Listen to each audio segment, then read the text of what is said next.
आवश्यक है। इस वीडियो में चर्चा किए गए स्टॉक उदाहरण के लिए है और खरीदने या बेचने की कोई सलाह नहीं है। मैं केवल एजुकेशनल वीडियो बनाता हूं और खरीदने या बेचने की कोई सलाह नहीं देता हूं। दोस्तों नमस्ते, आप सभी का स्वागत है अनिल फॉर इन्वेस्टर्स पे।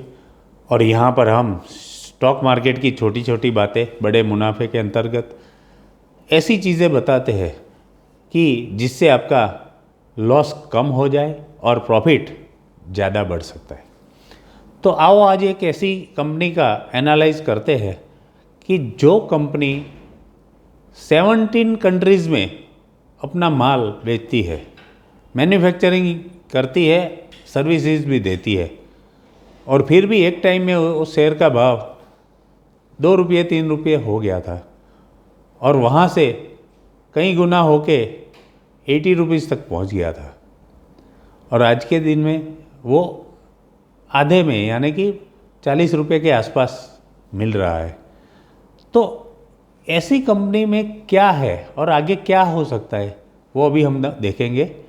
तो कंपनी का नाम है सुज़लोन एनर्जी।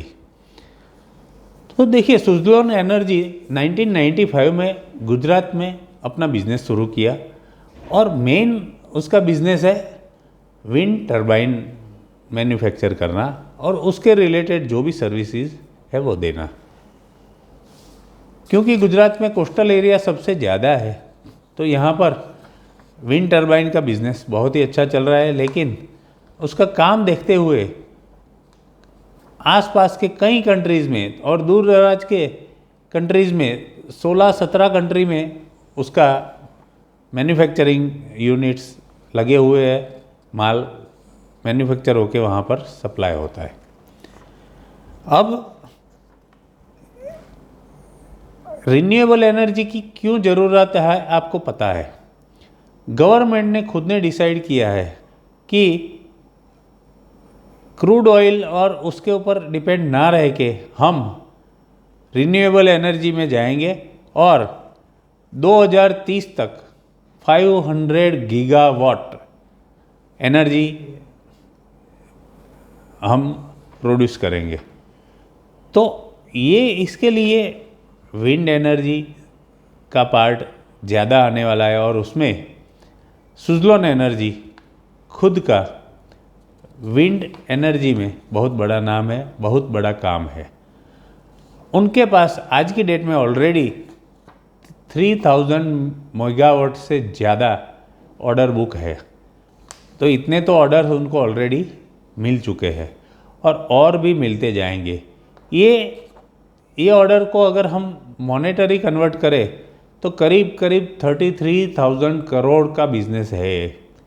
उतना 33,000 करोड़ का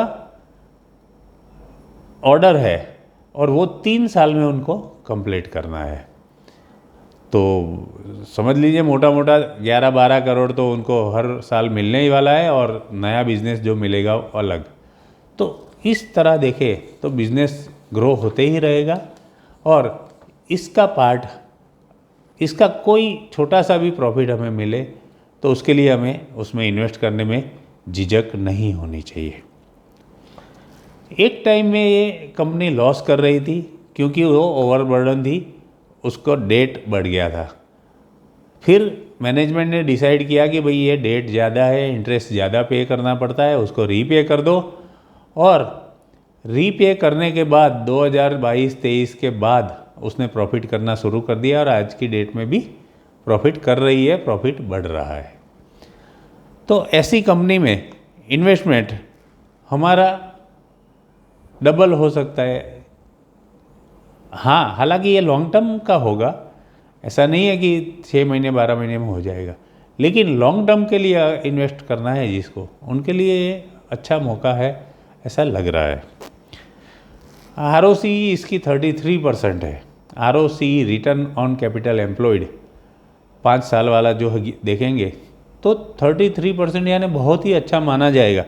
इसका CAGR प्रॉफिट में CAGR 22% से ज़्यादा है, तो ये भी बहुत अच्छा माना जाता है। तो ये दोनों फैक्टर्स भी दिखाते हैं कि कंपनी कितनी सॉलिड है। तो आप देखिए सुज़लोन एनर्जी का स्टॉक। और एक बात याद रखिए कि ये जो एनालिसिस करके हम बताते हैं किसी भी स्टॉक के बारे में, या जो भी वीडियो हम दिखाते हैं, वो आपके एजुकेशनल पर्पज़ से होता है। उसमें हमारा कोई रेकमेंडेशन नहीं होता है कि ये स्टॉक खरीद लीजिए, ये बेच दीजिए। तो उसे ध्यान में रखते हुए आप अपना खुद का रिसर्च कीजिए, और अगर ज़रूरत है, अगर आपको इन्वेस्ट करना है या कोई डिसीज़न लेना है, तो अपने फाइनेंशियल एडवाइज़र की एडवाइस लेके करिए। दूसरा, अभी दोस्तों अप्रैल महीना 10 तारीख के आसपास हम आ गए हैं। अब रिजल्ट्स आने शुरू हो जाएंगे। Q4 और एनुअल रिजल्ट भी यही गिने जाएंगे।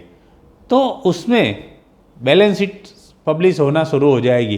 तो उन बैलेंस शीट को किस तरह से एनालिसिस करें, उसका क्या मीनिंग निकलता है, उसमें स्टॉक मार्केट पे क्या इफ़ेक्ट होगी, उसके प्रॉफिटेबिलिटी पे क्या इफ़ेक्ट हो सकती है, स्टॉक प्राइस पे क्या इफ़ेक्ट हो सकती है, ये सारा नेक्स्ट वीडियो में मैं बताने वाला हूँ। तो आप हमारे साथ जुड़े रहिए, अनिल फॉर इन्वेस्टर्स, और इसमें सब्सक्राइब कीजिए, लाइक कीजिए और दोस्तों में शेयर कीजिए। थैंक यू दोस्तों।